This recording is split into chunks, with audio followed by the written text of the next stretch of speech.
Thank you very much for receiving me, Ambassador and Chair. Thank you very much, all of you, brothers and sisters. I hope you can hear me okay. I was fortunate enough to see some of you last night when I landed at the airport. And it was really telling for me to hear from my colleagues who I met last night to say to me, you have to extend your stay. And I've committed to the fact and told them that even though I will not be able to extend my stay, but if there is anywhere I want to be, it's among the African brothers and sisters. The people whom we share culture and heritage, continent, destiny, and future with. So I'm particularly honored today to be here so that I can update you a little bit of where we are. Some of you know our history. Others might only know where we are today. But without any major dispute, we Somalis claim to be the first democrats in Africa. Less disputed maybe it is where we are today. But the reality is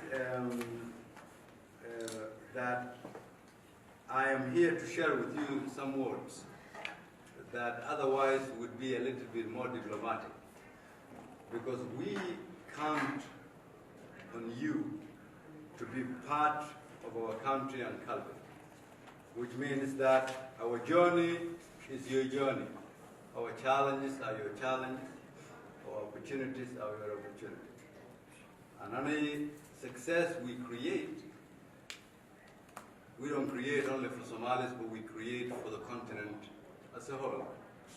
Therefore, now that our future is interlinked, it should be less diplomatic here as compared to when we have official speeches. We live in a world where competition is increasing, where human capital is absolutely critical, where our continent needs to uphold its strong African Pan-Africanism in order for us to compete. That is why Somalia needs you all. But before I tell you what your roles will be when it comes to Somalia, I'll first give you a little brief of where we are. Since the election of our president 2 years ago, we've been trying to reform our country.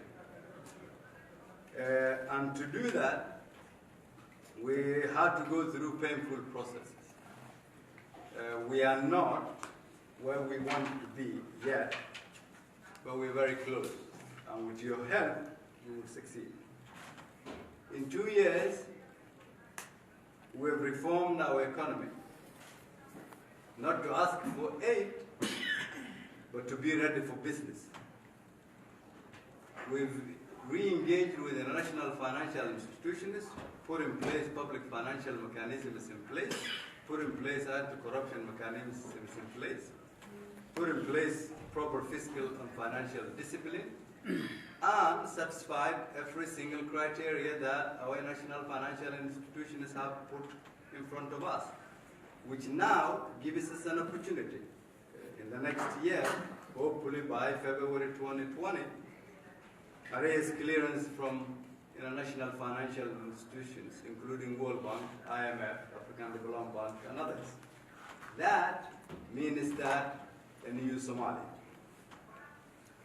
On top of that, we've been trying to reform our policies. New constitution is underway. New electoral model is underway. Political party system process is underway. Resource sharing mechanisms, fiscal federalism, political power sharing mechanisms, all are on the verge of being completed.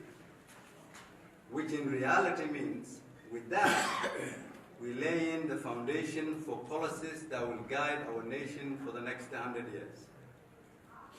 That reform will cater for the future generation in our country. The third element that we've been engaged in is, because of you, your respective African countries, those of you whom your brave men and women in uniform are serving our country under the banner of AMISOM, you have done what history will be called the best African mission the world ever known. Because of the sacrifices made by our continent. The ultimate sacrifices some countries who are here, including Kenya, Ethiopia, Djibouti, Burundi, and others, have made. We can talk about these reforms today. The third reform, therefore, is security sector reform. And we are preparing to take over from our brothers and sisters once we have reformed our armed forces, enhanced their capability, recruited, retooled, retrained, and repositioned. We are not there yet, but we're very close, and that is our ultimate goal, both police and military. And of course, there will not be any government that cannot provide services to its people. To seek legitimacy, you will need to provide services to your people. And to do that, our government have been trying to build roads and hospitals to provide educational and health services to our people. However limited, but the foundations are set.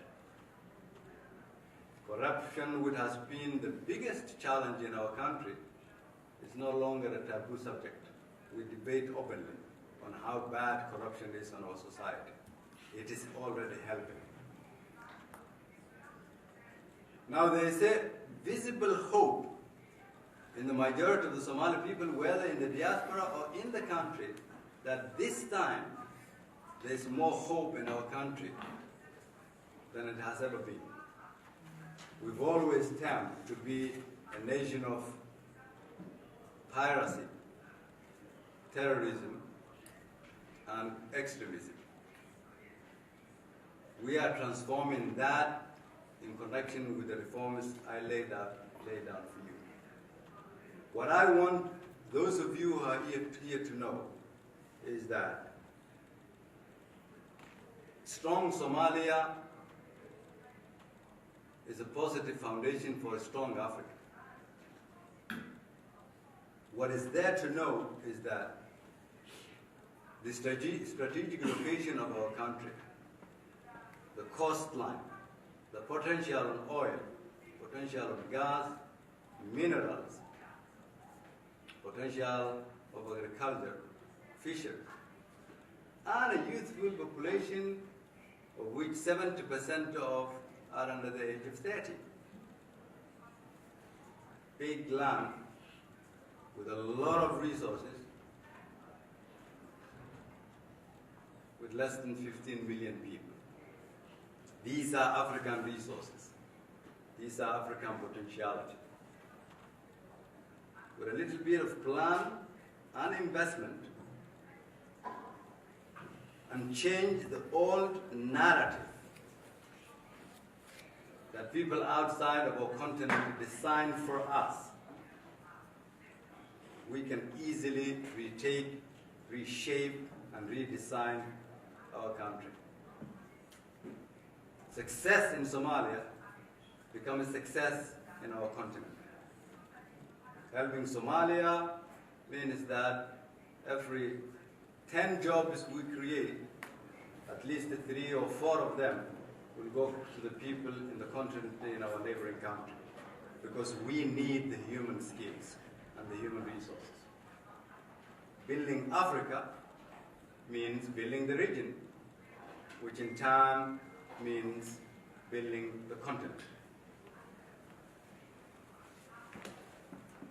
So the first line of respondents in bringing Somalia back to its feet rests not only with us, Somalis, but it rests with us all Africans. And now we've managed to lay the foundation.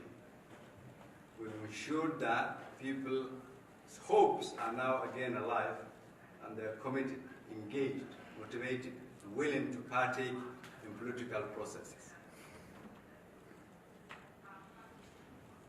But the biggest challenge we face is how to free ourselves from the old narrative that Somalia is and will be and will remain what it has been for the past 30 years.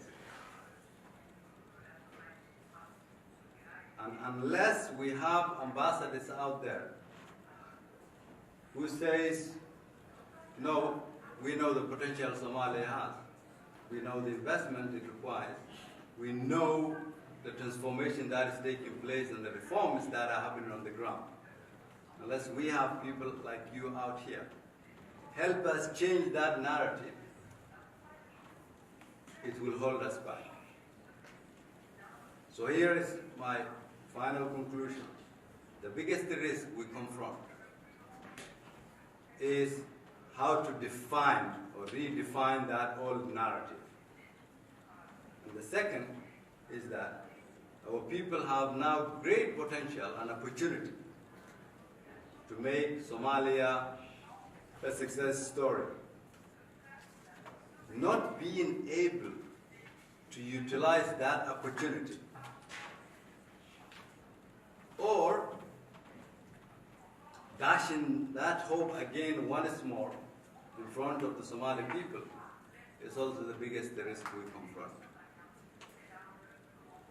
I address you as a Prime Minister of functioning Somalia, not a failed state, as they would claim from time to time. I address you as the Prime Minister of a Somalia with a lot of prospects, not a nation in despair, as you would hear from time to time. And I address you as a Prime Minister who is seeking the support of those who want to do business with our country in the future, not anyone who wants to discuss with support in terms of aid. A nation that contributes to the African pride is waiting for your help. Thank you very much for that, your attention.